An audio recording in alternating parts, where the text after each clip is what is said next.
before Napoleon conquered Europe, before the Eiffel Tower pierced the sky, before the grand boulevards and glittering cafes of the Belle Epoque, before revolution tore down the old world and remade it anew, there was medieval Paris, a walled city of narrow streets, towering Gothic cathedrals, and hundreds of thousands of souls crammed onto islands in the Seine. This was Paris in the age of kings and crusades, when stonemasons were building monuments that would stand for 1,000 years, and when the very foundations of Western civilization were being laid in universities, churches, and royal courts. In this video, I use modern AI tools to bring historic paintings, maps, and engravings to life, shifting perspective, changing camera angles, and moving through these scenes in ways their original artists never imagined possible. If you stay with me until the end, we'll explore how these same locations appear today, revealing what time has preserved and what has vanished forever. Before we enter the crowded streets of medieval Paris, it helps to understand how this extraordinary city began. This illustration shows Paris in the 1100s, centered on the Île de la Cité, the island in the Seine that had been inhabited since Roman times. The entire city could fit on this small island in the immediately surrounding banks, protected by walls and connected to the mainland by wooden bridges that were constantly being rebuilt after floods and fires. Standing on the muddy banks of the Seine during these years, you would have seen a city dramatically different from anything that exists today. No grand boulevards, no massive palaces, no iron towers reaching into the sky. Just stone walls, church spires, and the constant activity of a medieval city struggling to grow beyond its ancient boundaries. This painting depicts Notre Dame Cathedral in the 1200s, rising magnificently above the Île de la Cité. Construction had begun in 1163 under Bishop Maurice de Sully, and by this time, the massive Gothic structure was beginning to dominate the Parisian skyline. The cathedral represented the pinnacle of medieval engineering, flying buttresses supporting walls that seemed impossibly thin, allowing massive stained glass windows to flood the interior with colored light. Building Notre Dame took nearly 2 centuries and required the labor of thousands of craftsmen, stonemasons, and laborers. Standing in its shadow during construction, you would have witnessed an incredible feat of human ambition, a building designed to inspire awe, to draw the eye heavenward, and to proclaim the power and glory of the church for generations to come. This same cathedral still stands today, having survived wars, revolutions, and a devastating fire in 2019, remaining one of the world's most recognizable symbols of Gothic architecture. This scene captures the bustling life around the Petit Pont, one of the bridges connecting the Île de la Cité to the left bank. Medieval bridges weren't just crossings, they were communities unto themselves.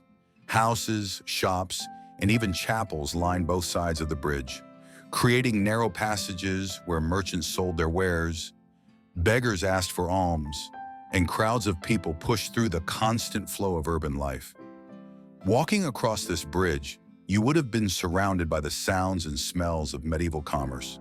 Fishmongers selling their catch from the Seine, bread bakers hawking loaves, and craftsmen calling out from tiny workshops built directly onto the bridge itself.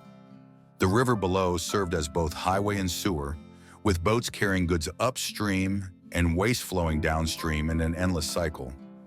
This illustration shows the Louvre as it appeared in the 1200s, not the magnificent palace and museum we know today, but a forbidding fortress built by King Philip II to defend Paris from English invasion.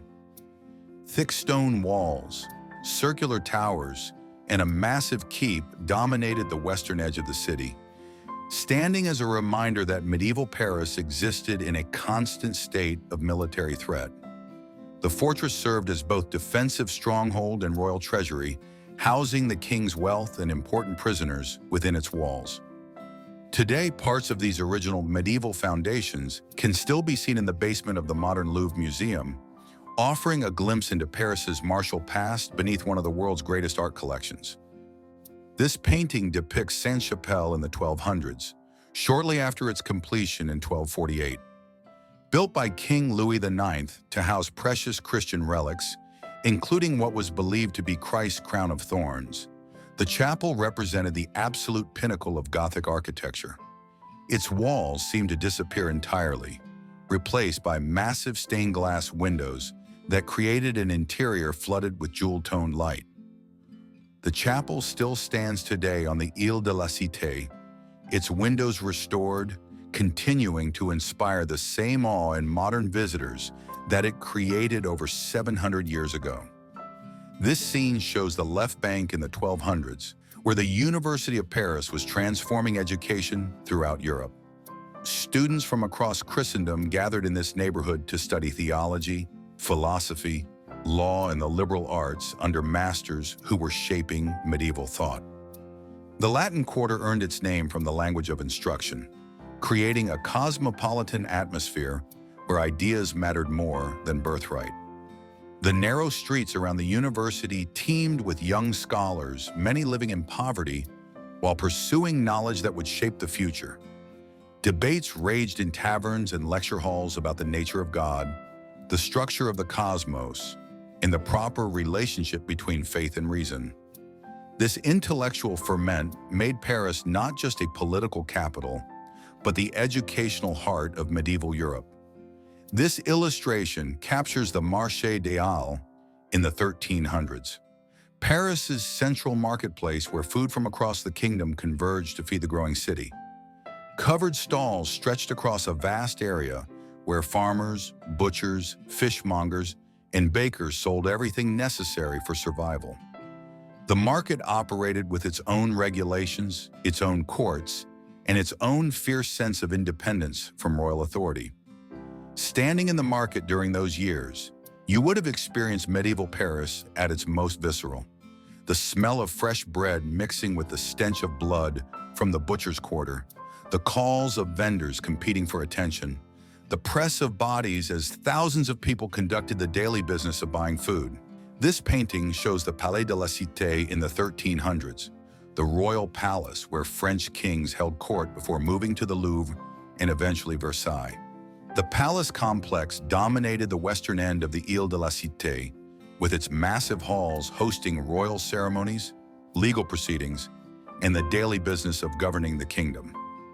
Today, parts of this palace survive as the Palais de Justice and the Conciergerie, where Marie Antoinette would be imprisoned centuries later during the Revolution.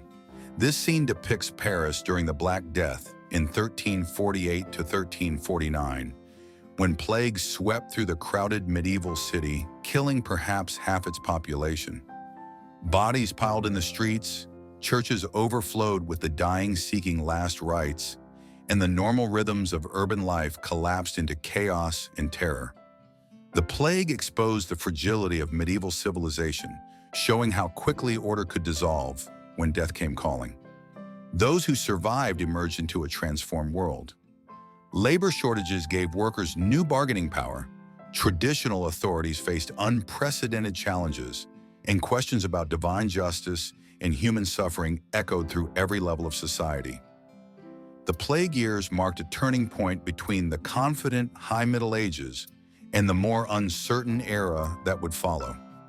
This illustration shows the walls of Paris in the 1300s expanded multiple times as the city grew beyond its original island boundaries. Charles V ordered new fortifications built in the 1370s, creating a defensive perimeter that enclosed both the right and left banks. These walls, punctuated by massive gates and defensive towers, defined the limits of the medieval city and controlled all access to its interior.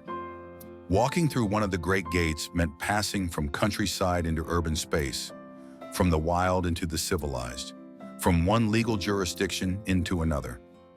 Guards checked travelers, collected tolls, and controlled the flow of goods into the city. This painting captures the Cathedral of Notre Dame, completed in the 1300s. Its twin towers finally finished, its massive rose windows installed, and its full glory revealed after centuries of construction.